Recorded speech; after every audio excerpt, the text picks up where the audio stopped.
Well, yeah, but Carol said that Mason could go home and leave. I was like, we'll bring him. Carol needs to stay until 7. Good evening, and welcome to the Norman City Council study session of Tuesday, April 23rd.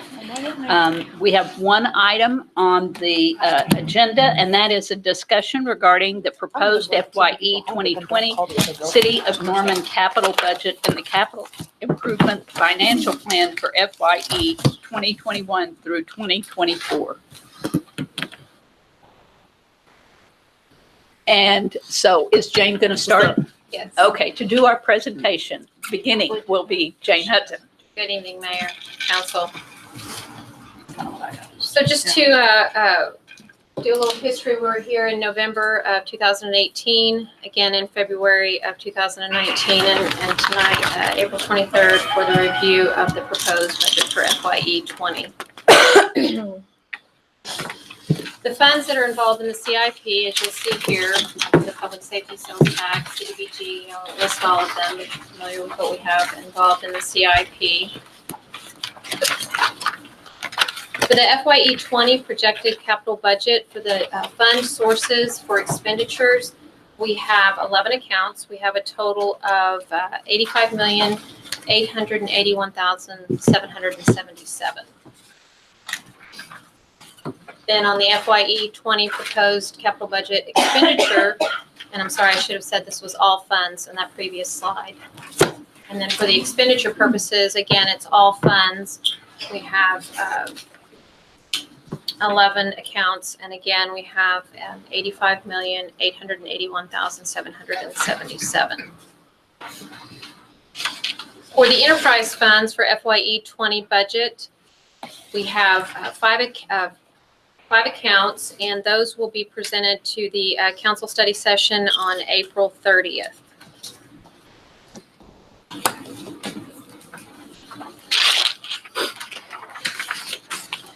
Outlining the FYE 20 for the below funds, there were no projects planned within the PSST.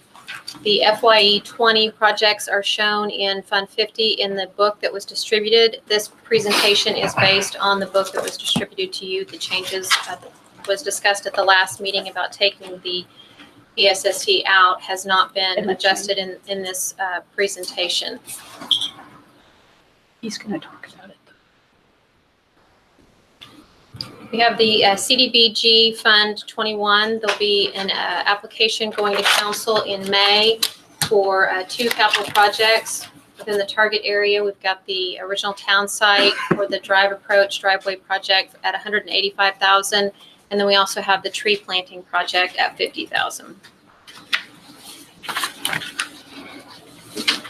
Within the Room Tax Fund, we have, which we talked about at one of the previous meetings, the Historic Museum parking lot.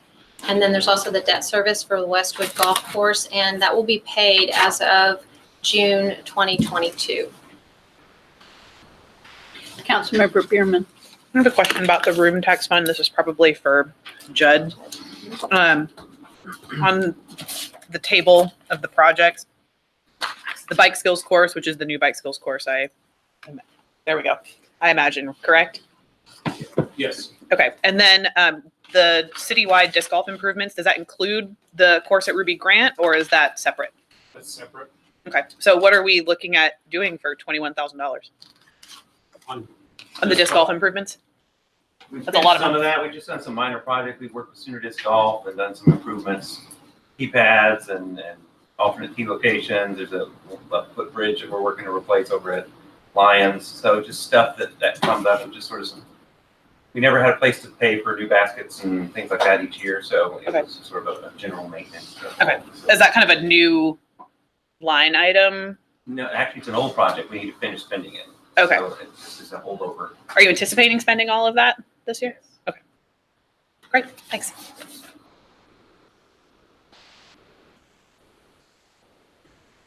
We had this slide in the previous presentation, and this is the Fund 50 allocation of sales tax revenue for the historic adopted budgets. There's the guideline that we try to follow with the capital outlay set at 27%, the street maintenance at 25%, other projects and debt service at 36%, the existing facility maintenance at 5%, and then there's the general contingency at 7%.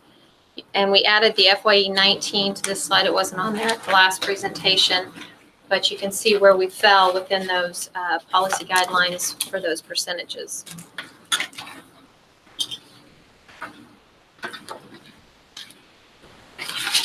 The Capital Fund 50, the preliminary FYE 20 budget. The budget, again, assumes that the sales tax allocation for the UNP TIF has ended and appropriate funds have returned to the capital fund. The transportation bond projects, which were approved on April 2nd, we have 8.3 million. There's 8 projects that have been added in the FYE 20, and the 2 million back to PAYGO. I'm sorry, and 2 million of PAYGO has been returned to the capital fund balance, and the revenues have been adjusted for the 2019 general obligation bond. The currently programmed projects budgets have been reviewed and updated for accuracy.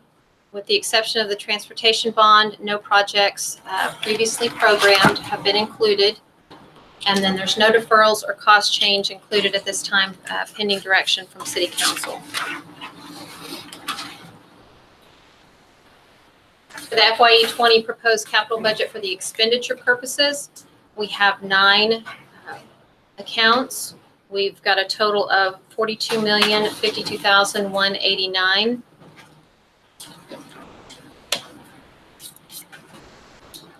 And then for the Capital Fund 50 FYE 20 budget, as printed again, the estimated beginning fund balance was at $20,000,005.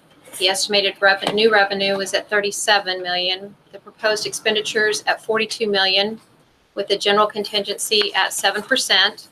We have the senior center reserve at $261,000. The reserves for the bond projects at $14 million, $14.8. And then for the new projects that would be proposed, we are at a negative $676,000 when ending with a fund balance of $15 million, $15.6 million. Back in February, there was additional discussion during the presentation about what council wanted to see having some additional attention. We've got the existing facilities at $185,000, and there are 7 ongoing projects.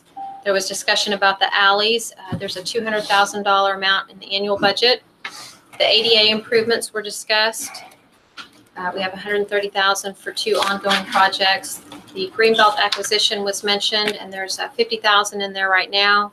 The sidewalk discussion at $180,000 for 3 ongoing projects.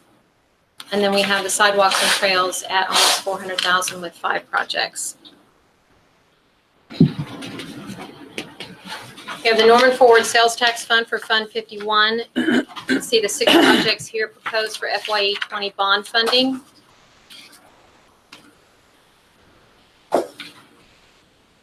And we have the 5 projects proposed for FYE 20 PAYGO funding.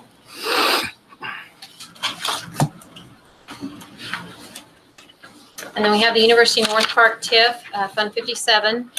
The 24th Avenue Northwest and Flood Avenue at Tecumseh, we have $1 million in FYE 20. And the CIP budget assumes the UNP TIF allocation for the Robinson I-35 West Frontage and Crossroads project has already been spent.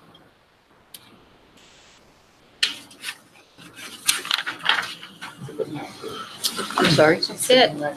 Yeah. No questions. Open for discussion.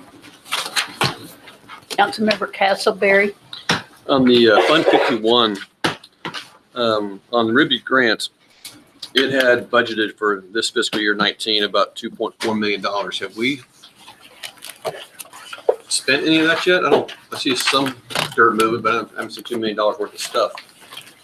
No, we haven't, other than design fees. Okay. The construction letting is anticipated this summer.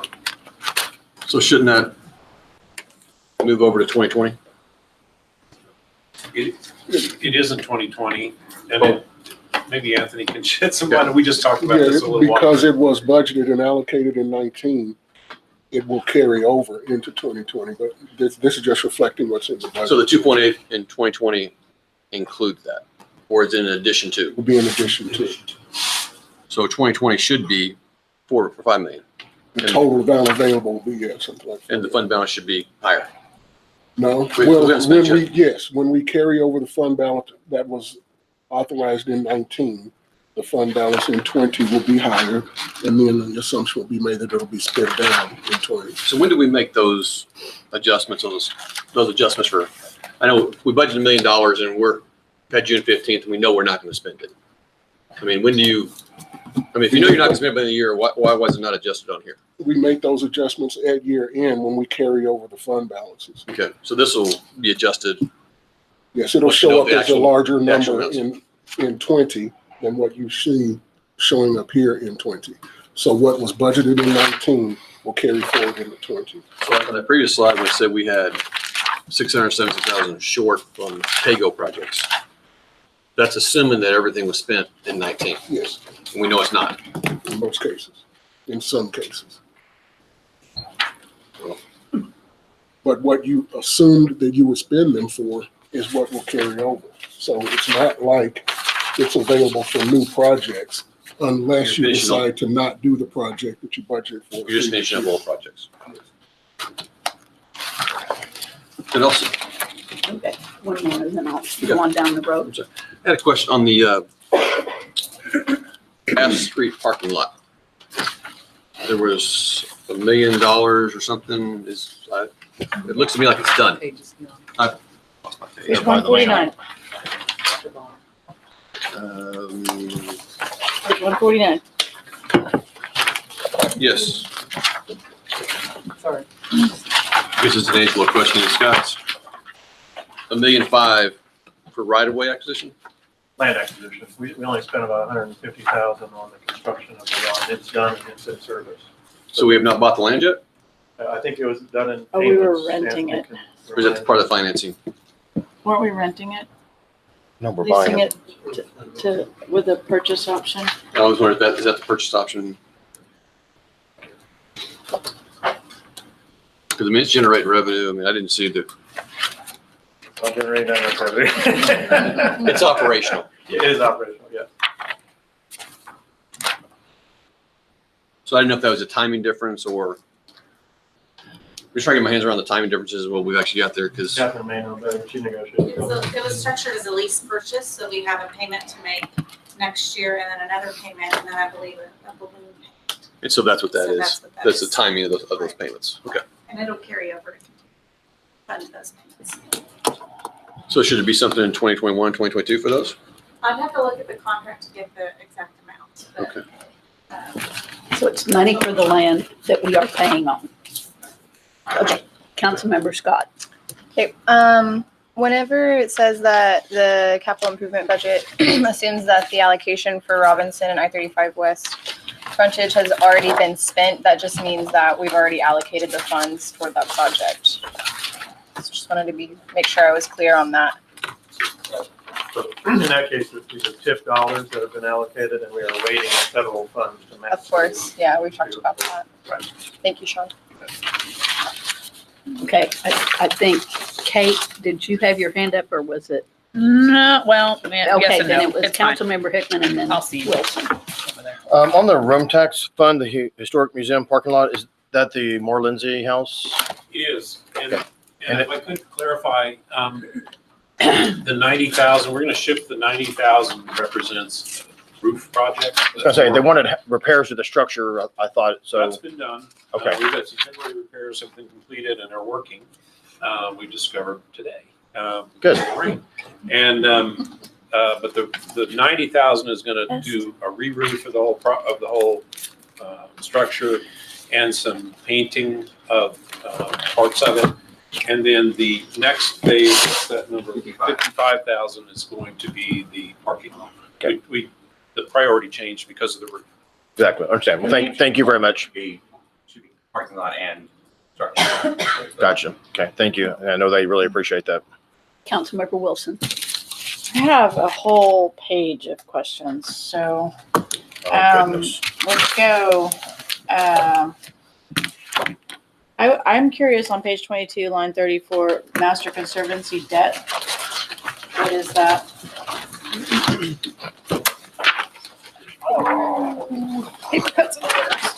Money. CD. I'm going in order next, so. I wasn't gonna talk about the water fund. We're talking about that next week. Well, if we want to talk about next week, that's totally fine. I just was curious. And we can skip to, What page is it? 22. 22. the rural road improvement question on page 120. We went from $633 to 1 million. And I got an explanation, but I thought it was good to talk about in here. So,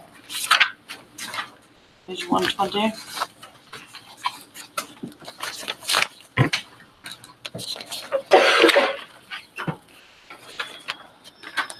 Or we went to, from 13,000 to 1.1 million. Prior years was 13,000. I'm assuming that's I was assuming that was a timing of maybe CDBG matching funds, but it sounds like there was a different. No, ma'am, and again, for the rest of the council, we sent you this in an email earlier today, but And I appreciate that that. is an aggregate of, we are behind about 3 years on this program for lack of staff. And Okay. so on your agenda tonight, ironically, is the catch-up of about $1.1 million in projects from FY 14, 15, 16, and 17, which represents this number. So like these Anthony projects said are already earlier, done. If we don't do a project, it rolls over into next year. Rarely, and I regret that we have this many years of backlog, rarely do we have 3 years of backlog in projects that we haven't finished, but we're catching up this year. So those projects that were identified in the previous capital years are being done in 19 instead of. And if I understand the project descriptions, then this is asphalt leveling, chip and seal, drainage, stabilization. This is road work that is just sitting out there deteriorating the roads if we don't do it. Exactly. These are rural road, street maintenance projects. Mostly they're overlays and patching and overlay projects that were identified. So they are frankly, they're in much worse condition today than they were when we wanted to do them in 16 and 17. So we're catching up. So you'll get back to your $400,000 a year allocation for rural road maintenance in FY20. So let me understand then, in prior years, we just cut this as part of our budget cuts, or? No, we cut staff, so we didn't have the staff to manage the project. We had a program manager, cut that position, and we've been without a street superintendent off and on for the last 3 years. But we're back to full staffing in that side, still down about 5 members of our street division, but we're doing this by contract in order to catch up on the backlog projects. Okay. All right. I don't know if I completely understand that, but thank you. Then on page 128, there was a multimodal path on the west side of James Garner. I mean, the west side of Flood. I'm sorry, I said James Garner because I think that it seems like that's wacky to me when we're going to extend James Garner over there, Garner. So, and that is 10-foot wide multimodal path, $150,000. Am I reading that right? I guess would be my question. I don't really know what my question is there. Thank you. Yes, council member, that project is one of 3 transportation alternative program grants that the city secured. This is a couple of grant? years ago, yes. Okay. And that's a local match of that. Now, to a 2-mile multimodal path, we're gonna need more than $150,000 local match, but some of the funding Up here, is in Flood Norman Avenue Forward to build multimodal that path. path. So we'll That was aggregate, what my question was I thought this was part of Norman Forward still. So this is the portion that and we okay. got some federal dollars to offset some of the cost, yes. Okay, thank you. I'm gonna keep going because I'm gonna guess I'm gonna sweep up some of other people's questions. Page 134, we have ADA that went from 408,000 down to 100,000. So 134. What did we do in fiscal year 2019 that was 400,000? We haven't done it yet. Again, so this was sort of the same as the last discussion. The 408,000 represents 4 years of unspent funds. We've been saving that for our ADA technician to be on staff for the completion of the transition plan. So we're hoping to be using that money this year to upgrade facilities, this facility for one, and parks. We have about $10 million in backup, so this will just be a start in that program. Okay, that's good news. I like that. Page 140. Over the next 2 years, we plan on spending $275,000 in design to purchase design manuals of some sort. So curious about that. Page 140.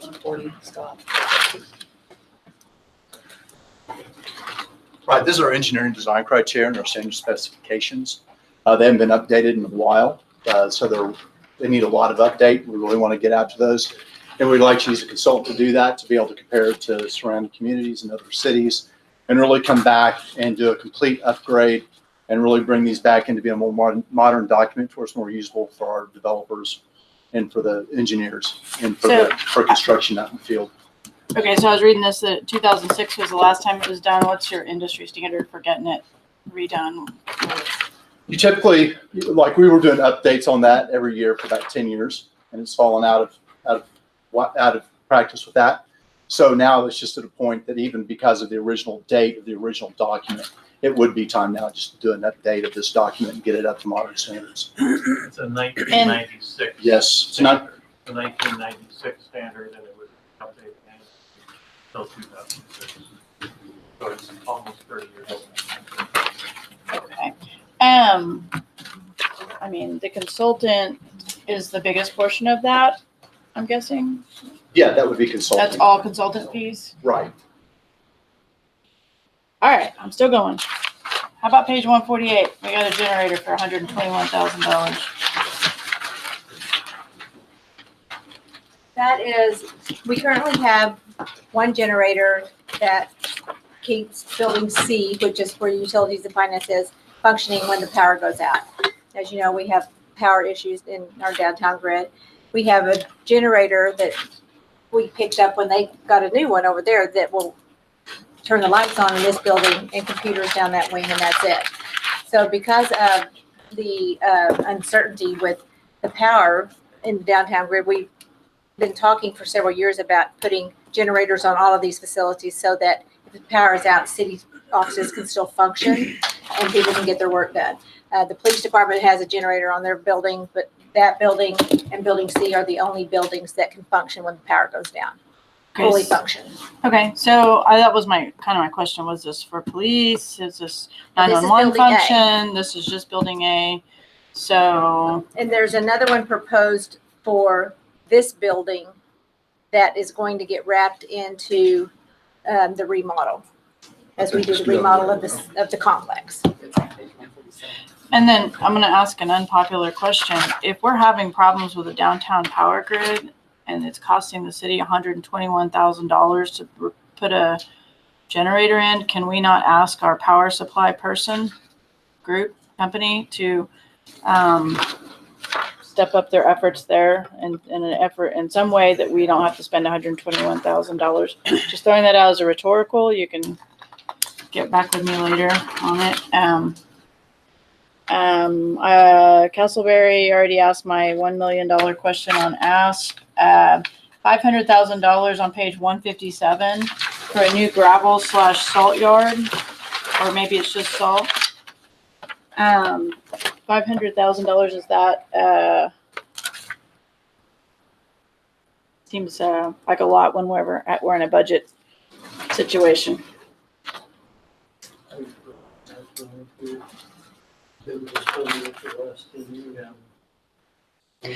This is a proposed new salt storage facility for snow and ice control. We have one today on Lindsay Yard. Mm-hmm. We've been proposing this project for 10 years and it's been postponed every year. If you'd like to do that again, we're fine with that. It's just becoming more and more difficult. I understand. I wonder what do you guys kind of know off the top of your heads, because y'all are so smart. What does it is there a cost analysis, a cost that we're incurring every year because we don't have it, that we could justify this by putting it in, and then that's gonna save us so many dollars? We have done some analyses of lost time and fuel costs from driving from, again, the northwest part of the city all the way back to South Norman to get salt. So we can provide that information to you. I can't tell you the life cycle cost recovery for that, for the cost of this facility. Yeah. This is really more of a convenience to our customers. We have to get there more quickly in an ice storm and a snowstorm in parts of the city that now take a lot longer to reach. So it's an optional program. It's one that we have thought for a number of years is needed as we continue to go to the northwest. That's one that I would seriously consider removing my support for unless I heard a very compelling argument towards it. And we are now at the end of my questions. Thank you. For now. I'll think up some new ones. Okay. So are we moving on to Anthony? Is there another? No. Because nobody has anything to say. Anthony is just here for the fun. I'm just here for the fun. Councilmember Hinton. I have some questions regarding the stormwater drainage projects on page 106 and 107.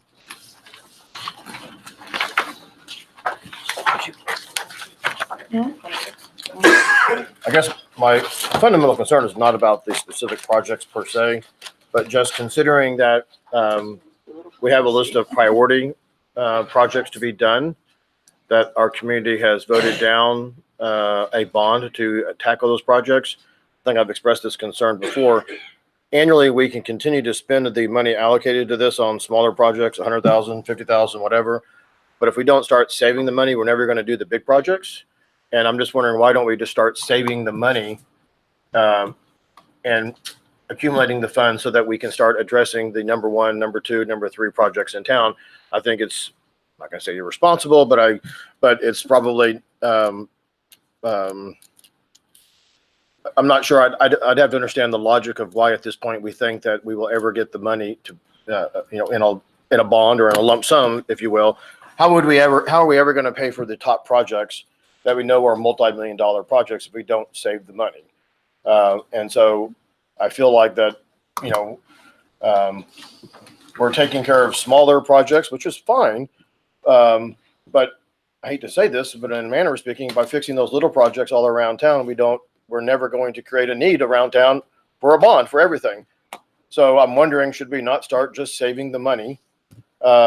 And if we save $1 million, $2 million, whatever the council decides to save in this account, at least at that point in time, we can begin to start at the top of the list and eventually save the money to do number 1. I mean, we have a priority list, and that's I guess my fundamental question and problem or concern. So what's your thoughts about that, Sean? Terry might have some thoughts too, Counselor. Just a little bit of background. This has been your stormwater program for 20 years. It amounts to about 500 to 700,000 a year, and it gives our stormwater crew a tool to help neighborhoods. Councilor Castleberry had a couple projects in Ward 3 this year where these neighborhoods need a $50,000 repair, and we're able to go in and do it with this small program. We've never had enough money to do the $120 million in backlog projects that we have in our stormwater master plan. But what's the plan to get the money? What's the plan to, I'm sorry, Sean, to interrupt you. What's the plan to save up, let's say, $5 million to do the number 1 priority project we have in the town? That plan went out the window on April 2nd again.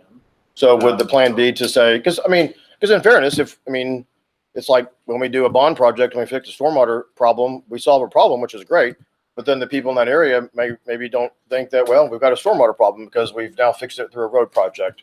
And I'm not saying we need to create more problems in our community, but if we don't start tackling the biggest problems, if we don't start saving the money to tackle our biggest problems, we're never going to have the money to take care of those biggest problems. And they only get bigger when it comes to dollars. And so I guess, or the other way to look at that is that the community voted it down and don't think it's important, so we shouldn't put any funding towards it and put money towards things that, maybe people do think are more important, like sidewalks.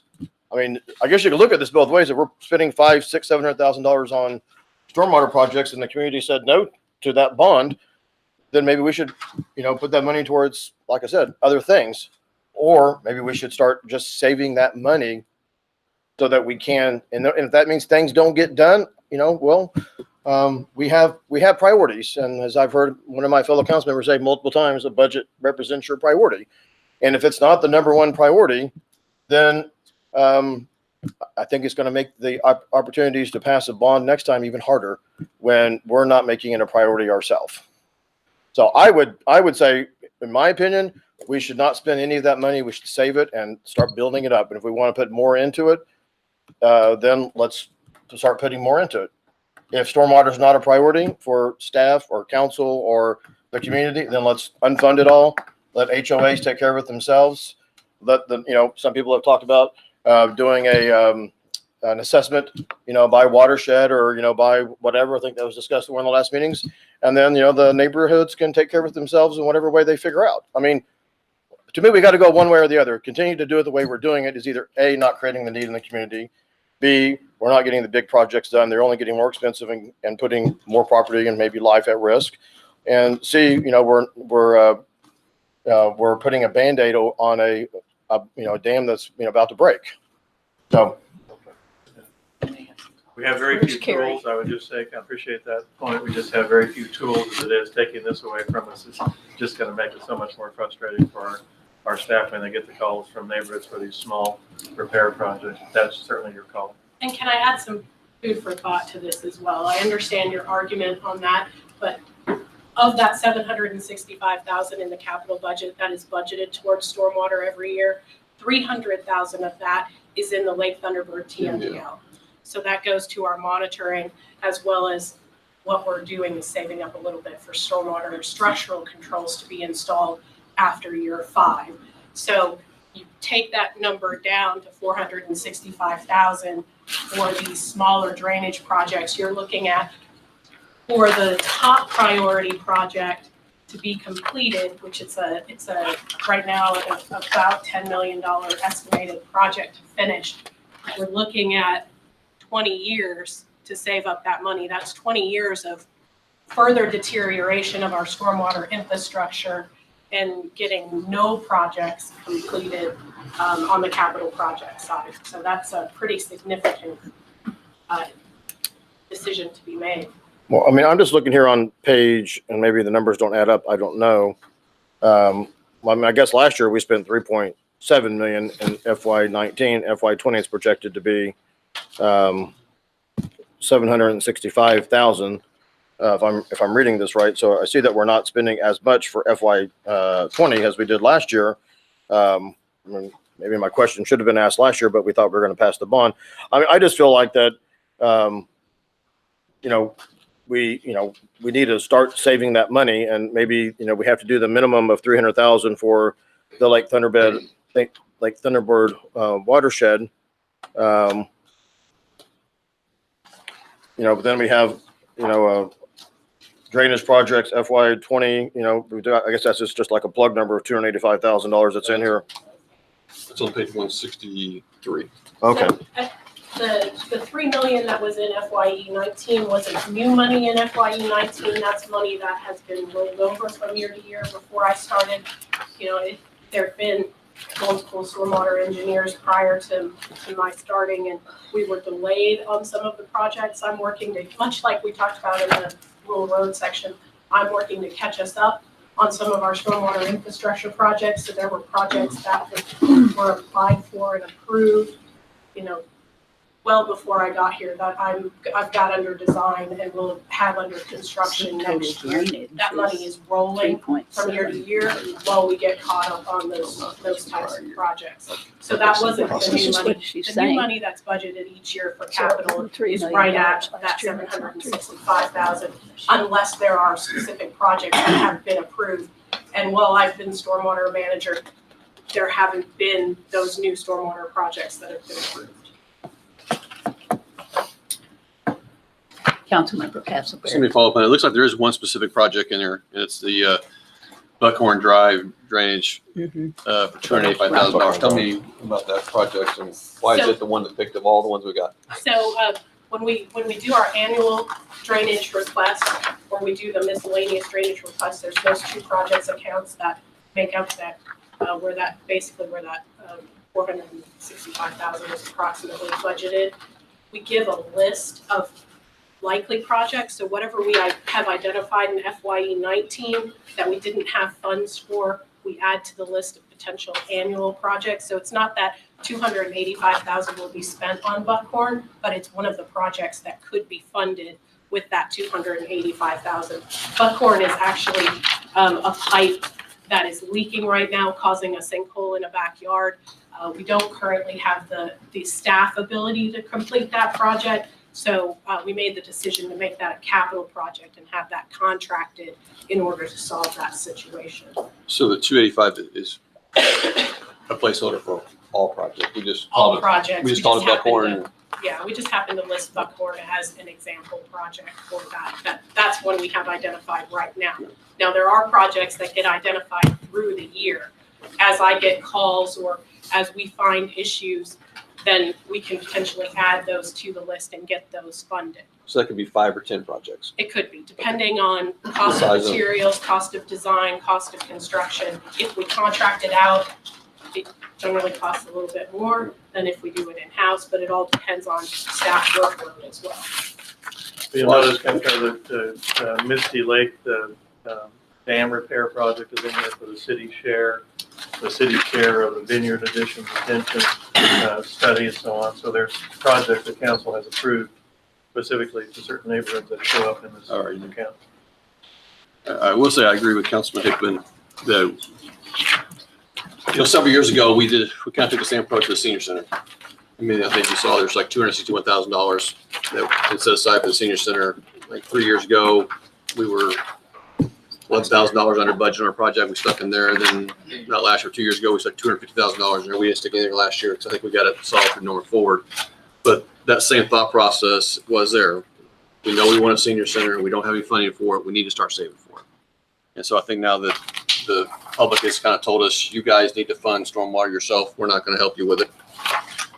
Then we need to, figure out how to do it. And so I don't know what the number is, but I think some of the money needs to start going into a stormwater reserve. But before I call on anybody else, I want to make a comment about this because this is a really important discussion. And I share Councilmember Hickman's frustration. I also wonder, and yes, that's a possibility to start socking away $300,000 a year or whatever. But if you start taking all the money away from these projects that represent some prevention in order to save money for 5 years, 10 years, 15 years, and what's it going to be for one project? One project's $10 million. So to me, that's not a reasonable way of thinking that you're going to attack this problem. The council still has the same issue that it had before. We don't have funding for stormwater. The fact that the citizens turned it down, all that says to me is we didn't do an adequate job of helping them to understand what the magnitude of this problem is. And it can't just be left. It has to come back to the people again. Either that, or we have to figure out some way to get the citizens to vote that we'll have a commission or something that makes recommendations and the council can raise rates. Because right now, this is an untenable situation. And just to try to put a Band-Aid on it is not going to be enough. Okay, Councilmember Wilson. Well, what I heard during this last election was that the citizens don't think we actually have a revenue problem. Mm-hmm. Right? But they want us to fix the stormwater. They just don't want to raise their fees. So the way I'm looking at this is no, we don't need a $500,000 gravel salt yard. No, we don't need design manuals. No, because to me, I think as a council, it is our job to prioritize the stormwater and I kind of think we're all maybe saying close to the same thing, but, and that whenever things start falling off the plate is whenever maybe the citizens will start noticing that we don't have money because we are taking care of this problem that could be taken care of with the utility. Yeah, That's how I'm hearing it. And I've gone down that path too. I just think that it really has to get bad before anybody notices it. And there are a lot of things we can do. Not doing the gravel in the salt yard may inconvenience a few people, but it's not going to make people think we have a huge budget problem. No, but And whenever somebody comes to me and says, Sarita, what have you done to tighten up the purse strings to cover this? I've said no to consultants, and I've said no to extras and wants instead of needs. That's where I'm looking at it, the same as I would with my household budget. You know, if my house plumbing wasn't working, I wouldn't go buy new carpet. You know, it's just that, but there's some parts of it that we can't do because of the Norman Forward. Like we can't, that was something the voters voted for, so we have to continue down that path. So the message I'm getting from the voters is that they want us to tighten the budget, tighten the belt, and take care of the projects too. And part of that is because the general public has no idea about the way we've been tightening our belt for years and years and years. Council member Scott, is your hand raised? Yes. And then I'll go down the line. Oh, I'm sorry. Councilmember Clark had her hand up too. So Mine's really quick.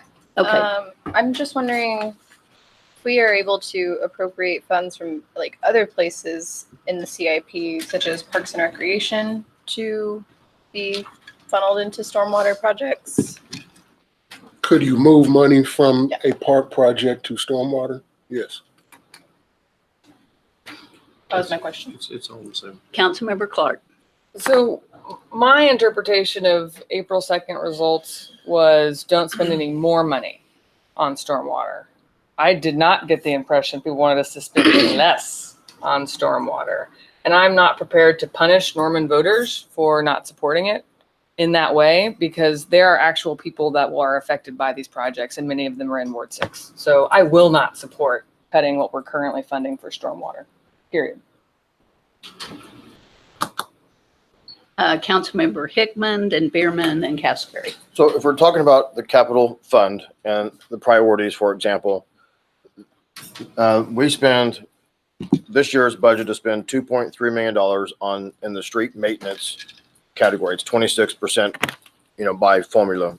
For example, we're spending near about $1 million on transportation systems with only city funding, which, don't get me wrong, are sidewalks and important things.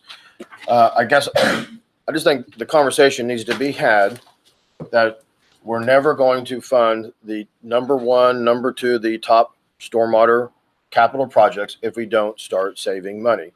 And if that means for, reallocating, the formula where 26% goes to street maintenance, and I don't know what all the other percentages go to, 6% goes to existing facilities, et cetera, and reallocating that formula in some fashion to say X percent goes to capital stormwater projects, whether it's in addition to the smaller projects that are done on an annual basis, we're never going to save the money.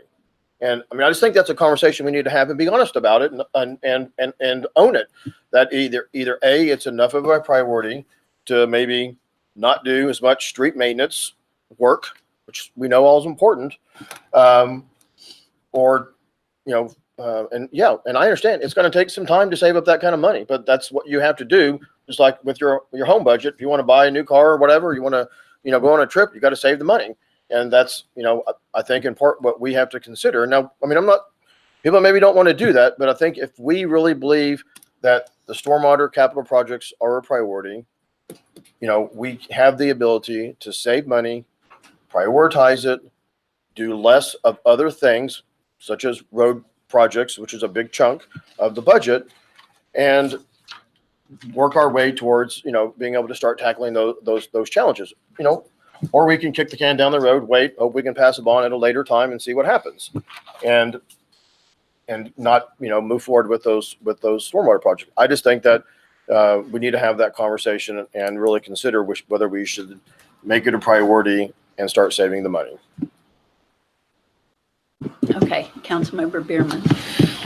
So we've been kind of looking at this from a micro sense, and I kind of want to look at this at on a macro level, because on the capital fund summary, page 103, I'm seeing an awful lot of parentheses here, and I don't like seeing an awful lot of parentheses. And so I feel like in some ways we're playing a little bit of whack-a-mole, like we're trying to cut things in the general fund to do more with stormwater. We're talking about cutting things in the capital fund to spend more on stormwater. And I'm looking at a $12.7 million deficit in our reserves in fiscal year 2024. So I feel like we have also a larger problem that's brewing. And Anthony, I'm really glad you're here. I know you said that you wanted to have some fun. So talk to me about all these parentheses that I'm seeing. I'm sure that you have an explanation.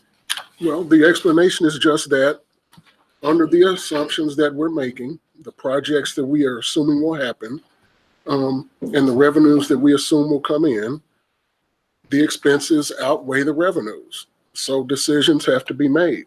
Now, I don't know if you want to say good side of it, there is more flexibility in the capital fund in that if you just decide to not do a capital project, there is no immediate downside of that. So those are the decisions for council to consider.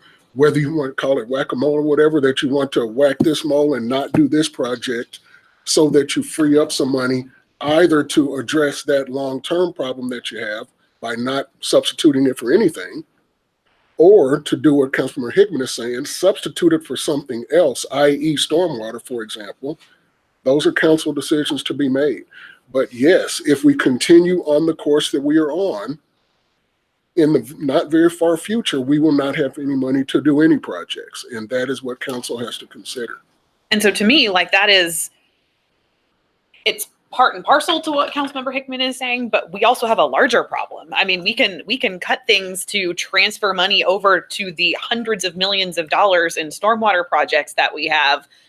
That's not going to fix this problem.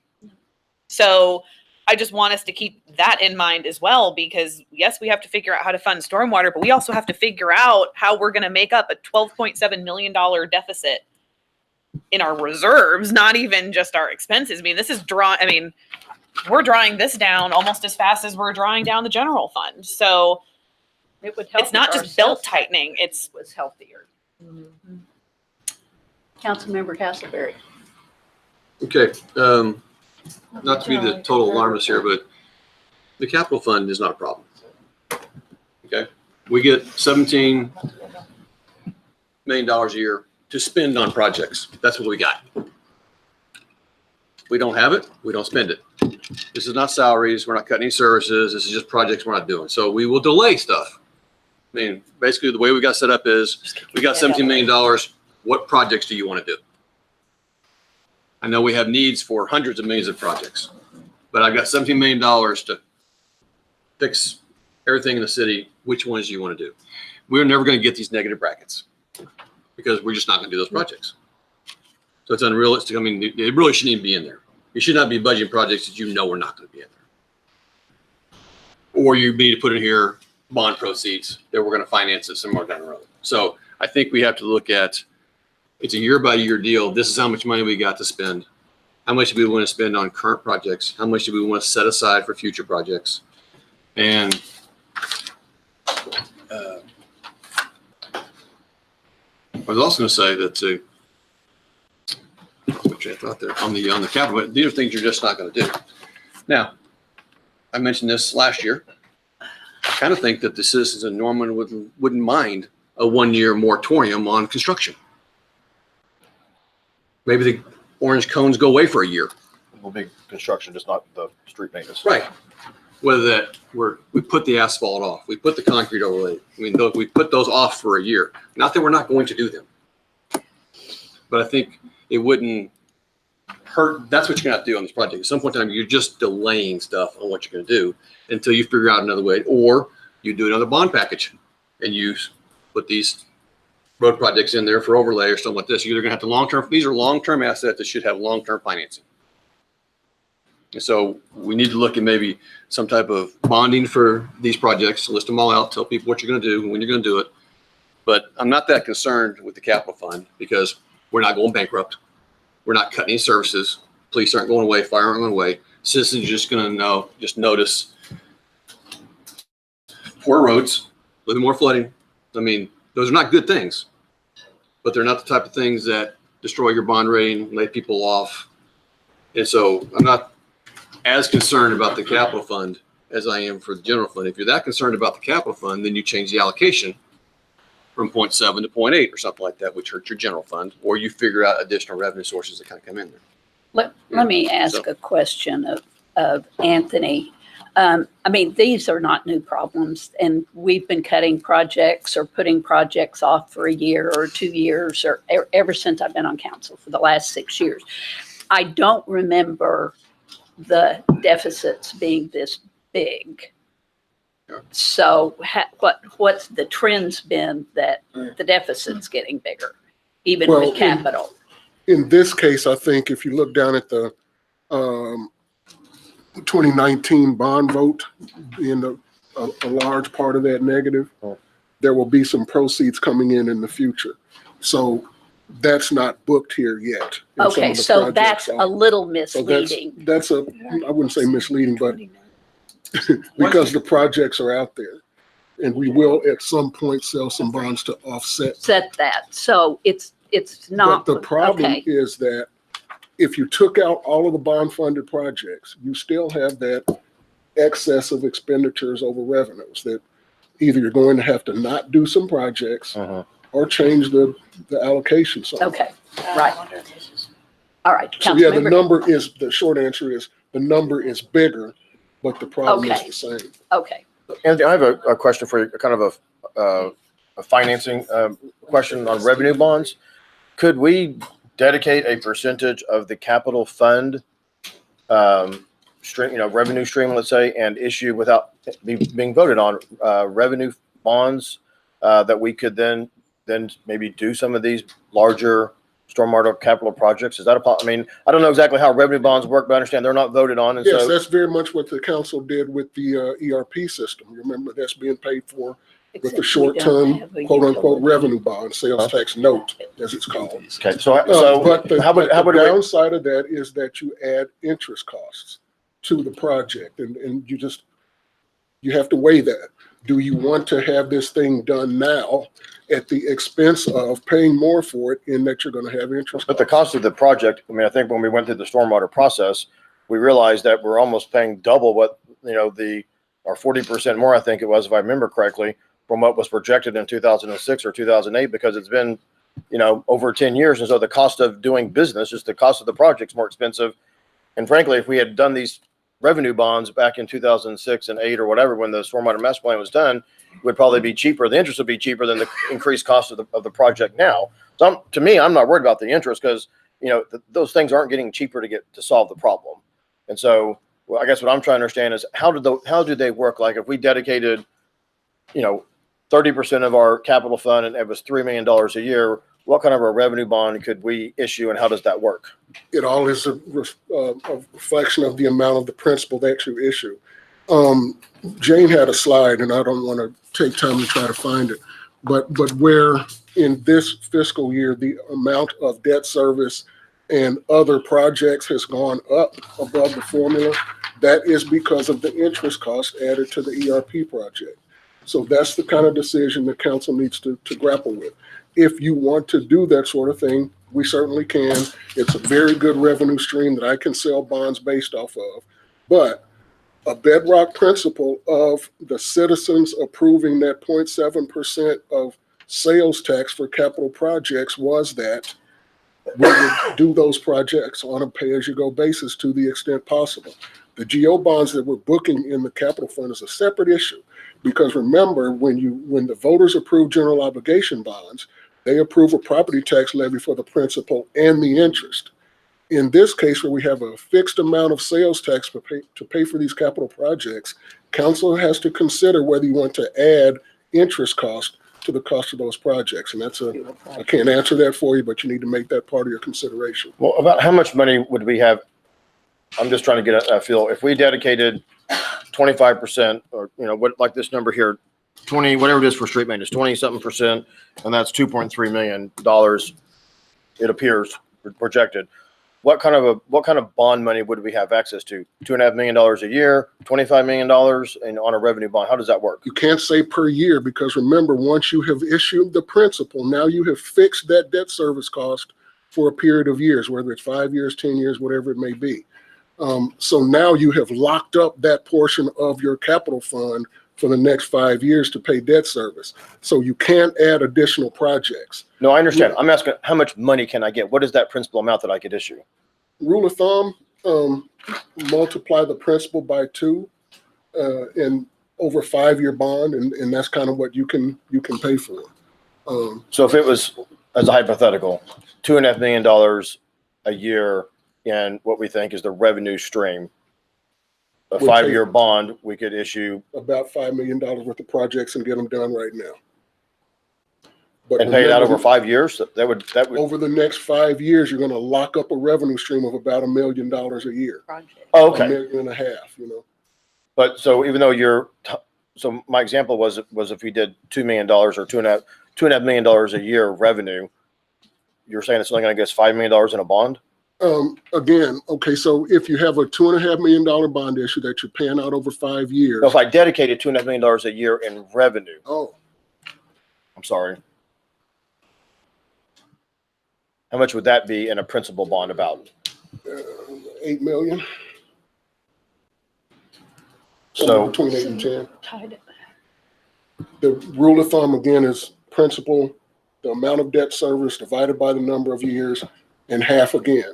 So you're going to pay half again in interest.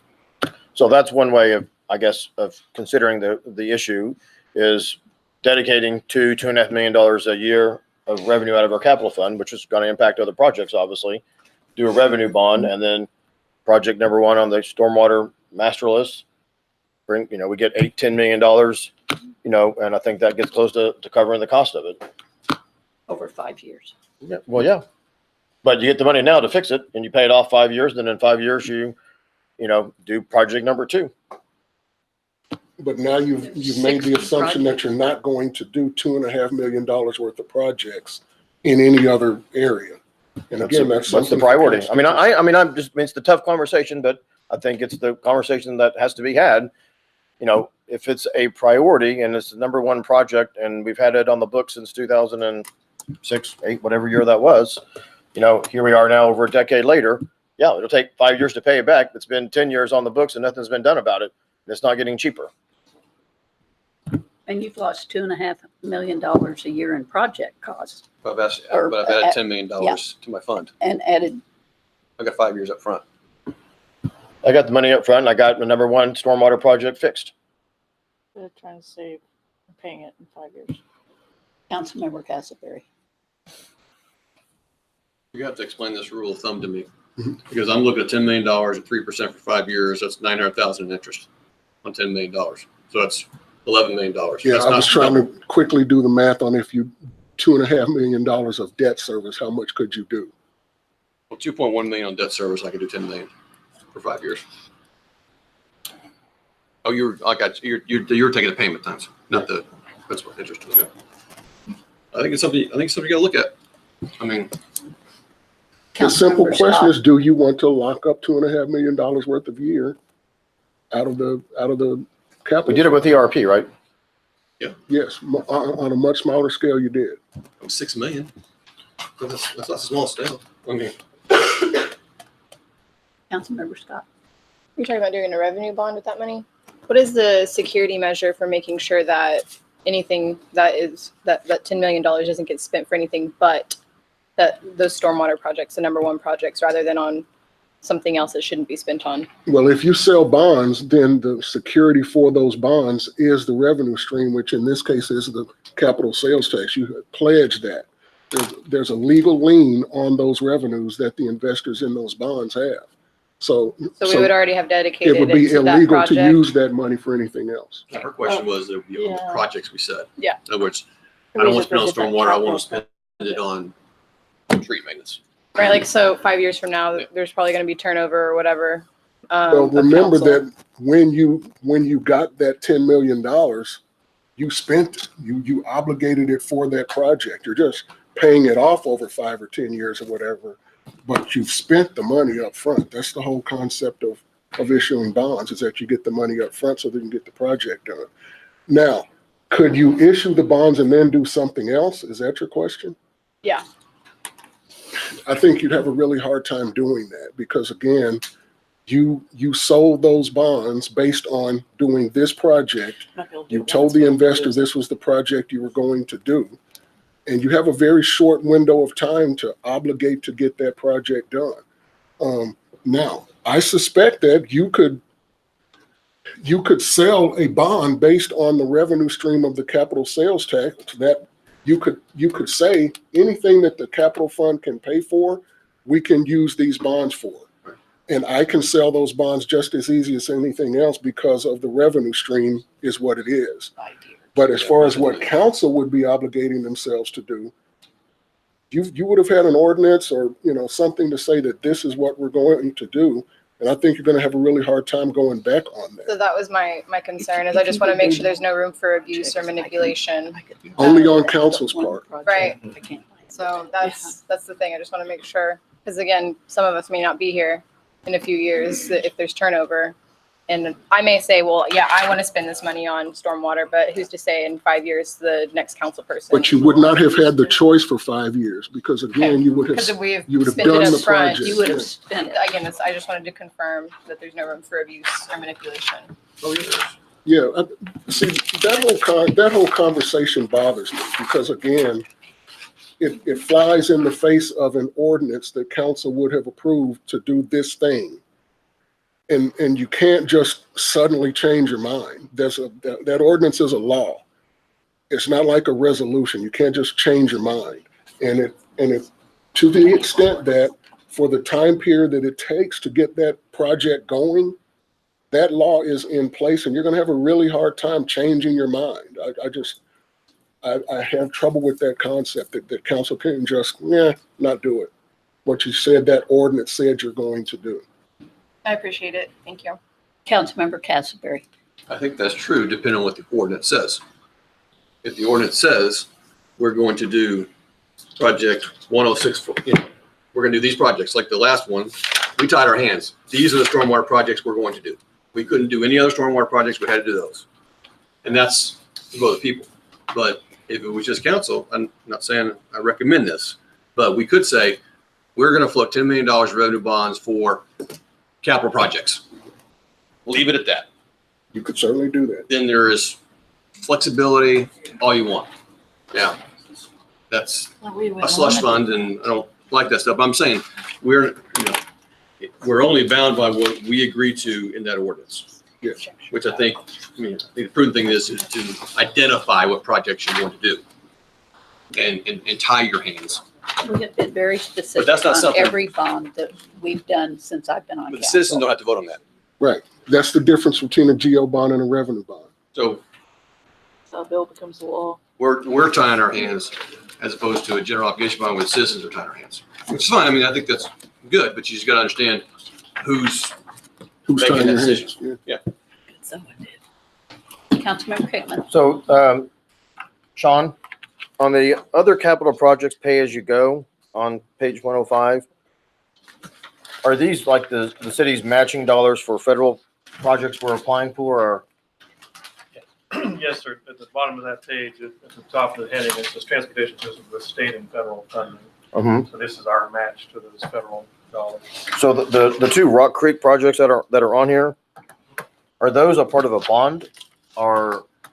No, they're funded, your local capital funds, this discussion here would be funding the local share and the remainder would come from federal. I mean, was this a part of one of the road bond projects that we're going for federal money over, or is this something that we're just doing? These would be more independent projects that council has prioritized for some reason over the years. Neither of these has ended up in the queue yet for the federal funds, so we're applying every year. for each of these. For instance, the Rock Creek West, Grandview to 36 has been a priority, Ward 8 and Ward 3 for a number of years. We don't think we're going to get the funding again this year, but we keep applying for that every year, and we keep the local match here for when we do get that federal funding.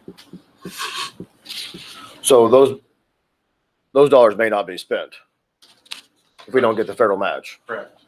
However, if you get the federal match, you've got to have those funds immediately to match those dollars to build the project. So I think that's the way we've done this. And so if council wanted to eliminate a project, eliminate the West Rock Creek Road project, you could take the $457,000 and put it somewhere else.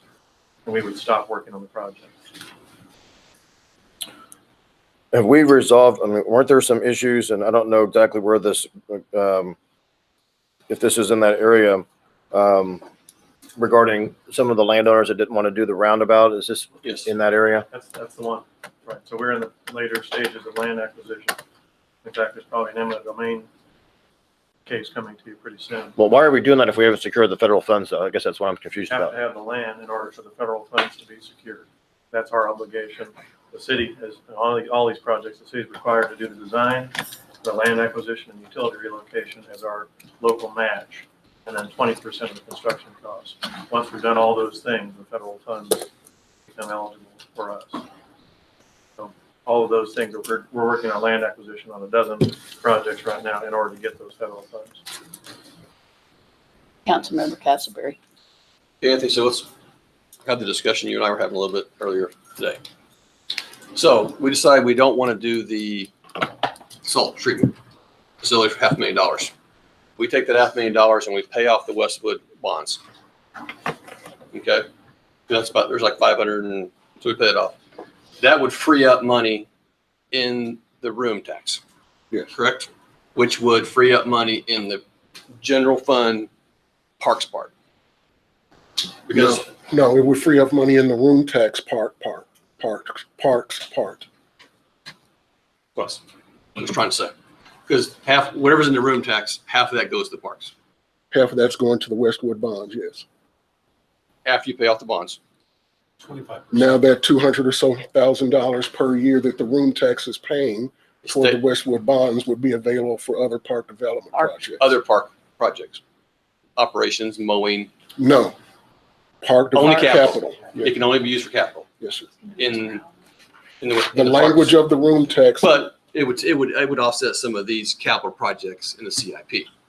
Good, but we don't have very many because we're focused on the one. About $30,000 capital project. That much capital. It's also, Parks just said they don't want any money for capital projects. They don't have anything to do. We didn't request any capital. I know. I saw that. No, I appreciate you. I know you've got capital projects going on, just not in this fund.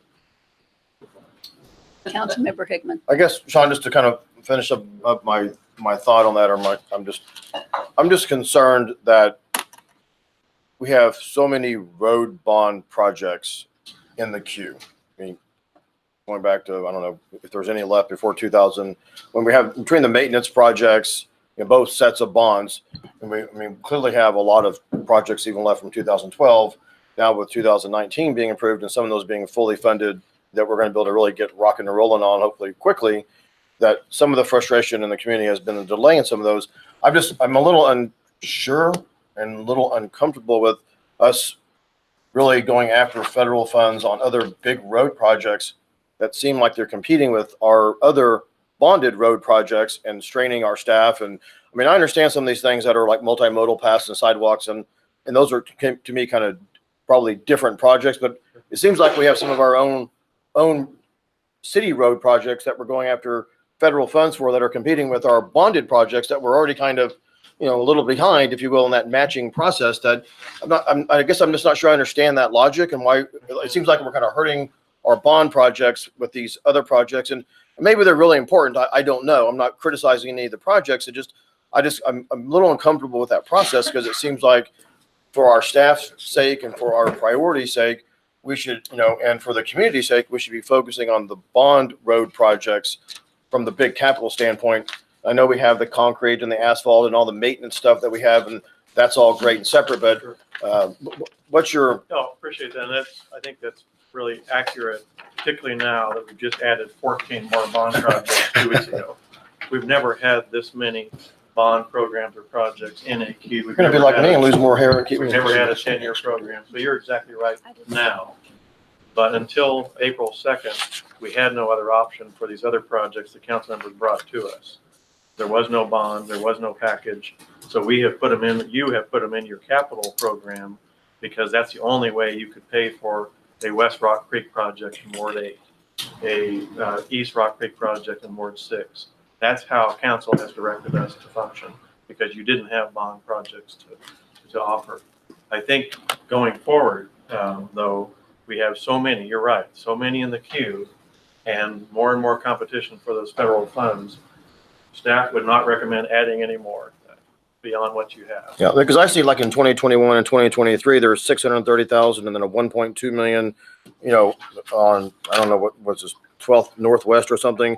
I don't know what that is, but I just think to me, from a policy standpoint, we're kind of straining our staff maybe needlessly and I think it's more important that we get our bond projects done in a more as timely a fashion as possible and dedicate our limited resources to getting those the federal match versus throwing extra ones into the pile that are competing with those federal funds and straining our staff into being able to get the stuff done necessary to increase those points. That to me, from a policy standpoint, we should probably, especially with the new ones being passed, focus on those transportation bonds, because I know that there are people that would love to see the 36th Street, deal, for example, get done over there in 2012. And we just got a lot, like Councilmember Castleberry said, even if we didn't do any street maintenance work, there's going to be a lot of orange cones, especially on the west side, with a lot of these bond projects when they start, breaking ground and get going. And then here in central Norman,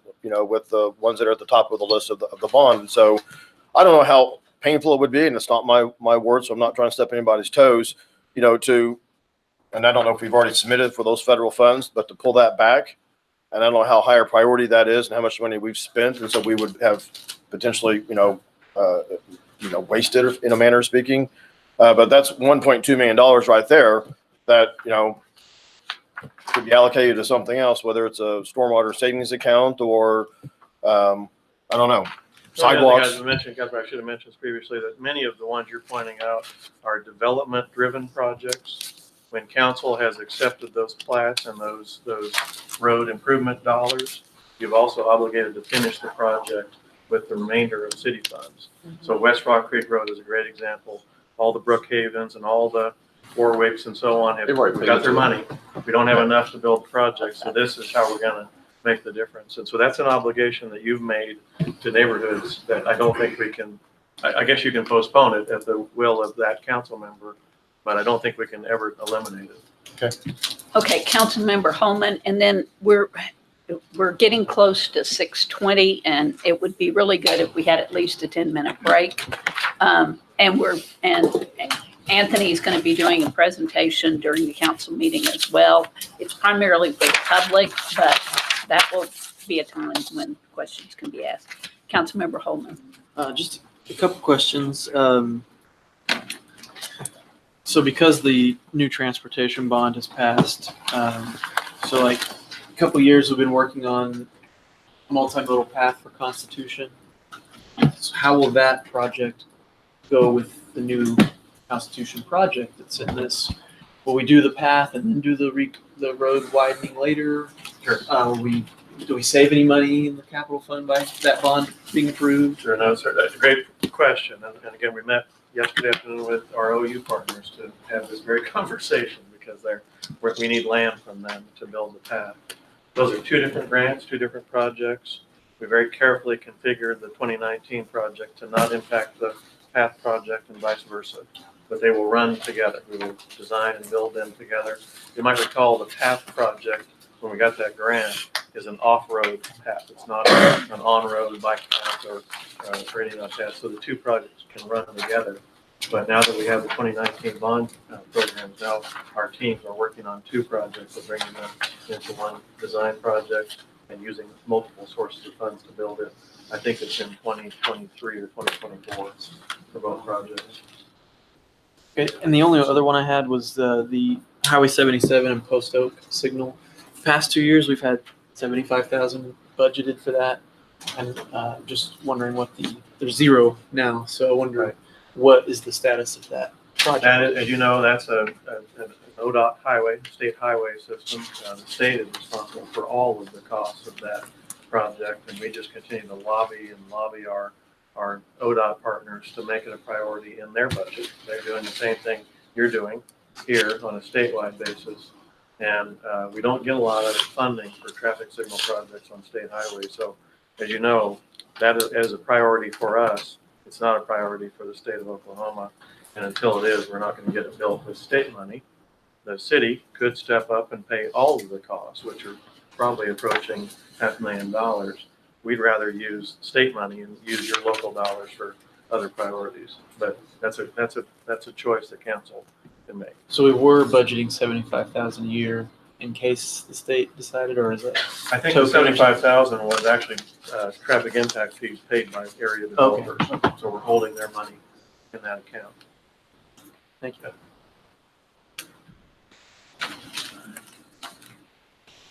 Any other questions from council? Hear a motion to adjourn. So moved. Second. All in favor?